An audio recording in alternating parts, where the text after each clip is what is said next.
Каждый из нас сегодня живет своей жизнью, обычные житейские дела – дом, работа, праздники, встречи с родственниками. Но в какой-то момент, особенно когда мы слышим предания и какие-то истории от старейшин, или же просто читаем книгу, где описывается быт начала XIX века, мы задаемся вопросом: а как жили наши предки, из чего состояла их обыденность?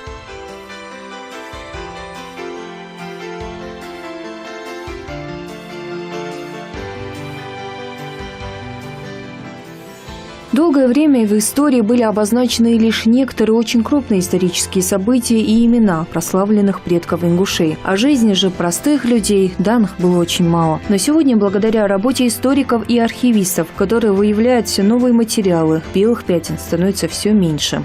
Там очень много персональной информации. То есть я думаю, что в этих документах чуть ли не каждая наша, скажем так, семья найдет упоминания либо по семейным спискам своих прямых предков, либо в каких-то там судебных делах, либо еще где-то.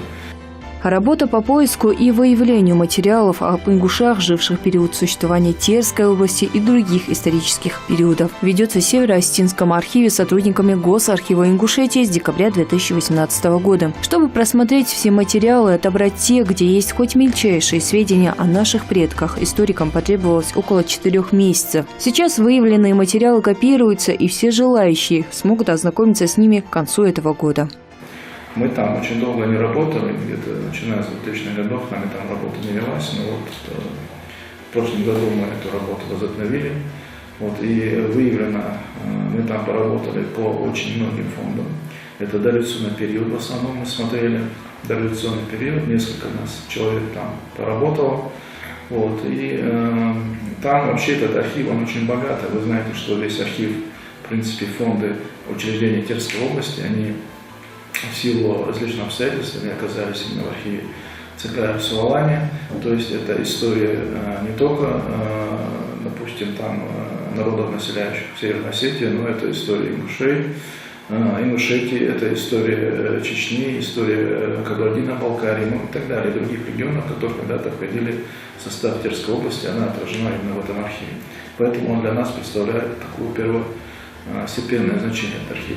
Среди выявленных материалов много документов на участников русско-турецкой войны 1877-78 годов. Это ингушский дивизион Терско-Горска конно-регулярного полка. Некоторые документы и материалы по участникам этого полка ранее были известны из публикаций монографий, в частности Тамерлана Муталиева. Но тем не менее первичных документов в архиве республики не было. Сейчас выявлен новый пласт документов, в том числе, наверное, для специалистов, для исследователей, вообще для широкой общественности, которые интересуются тематикой. Будет интересно, что, например, выявлен нам полный список ингушского дивизиона. Это 3-4 сотня, которая входила в состав Терско-Горского конно-регулярного полка. Это поименный список. Этот список тоже он будет откопирован, у нас будет в архиве, будет доступен, будем его публиковать. По словам руководителя Госархива Магомеда Картоева, работа по спискам участников Терско-конно-регулярного полка ими ранее была уже начата. Так, в соответствии с посемейными списками были обнаружены имена 150 офицеров. Архивисты узнали, из каких они фамилий, населенных пунктов. К примеру, в списках проходят, допустим, фамилии Абиевы, Абиев Шейх, Абиев Алвас. С помощью посемейных списков удалось установить, что эти Абиевы, 2 брата, Шейх и Албас, они принадлежат фамилии Евлоева. То есть Абиевы – это уже как бы отчество получается. Поэтому таким образом дополнительная работа проводится по этим спискам, устанавливается непосредственно личности. Кроме документов об участниках конного полка были обнаружены и многие другие ценные материалы. Также там имеется большой пласт документов по истории Терской постоянной милиции. Тоже нами выявлены наградные листы, послужные списки, другие документы. Большой пласт документов по судебным и уголовным делам 19 начала 20 века. Они интересны тем, что в них содержится, в этих документах, очень много персональной информации. В частности, были обнаружены документы по землеустройству, межеванию земель горцев Северного Кавказа, о наделении землей отдельных населенных пунктов, по деятельности сословных комиссий, о налогообложении, экономическом состоянии горцев, в том числе ингушей. Есть большой пласт документов о миграционных процессах населения Северного Кавказа, о переселение горцев из одного аула в другой по различным причинам. Также там большой пласт документов о переселении горцев в Османскую империю. Кроме того, было выявлено много материалов по статистическим данным о народонаселении, списке населенных пунктов и их жителей.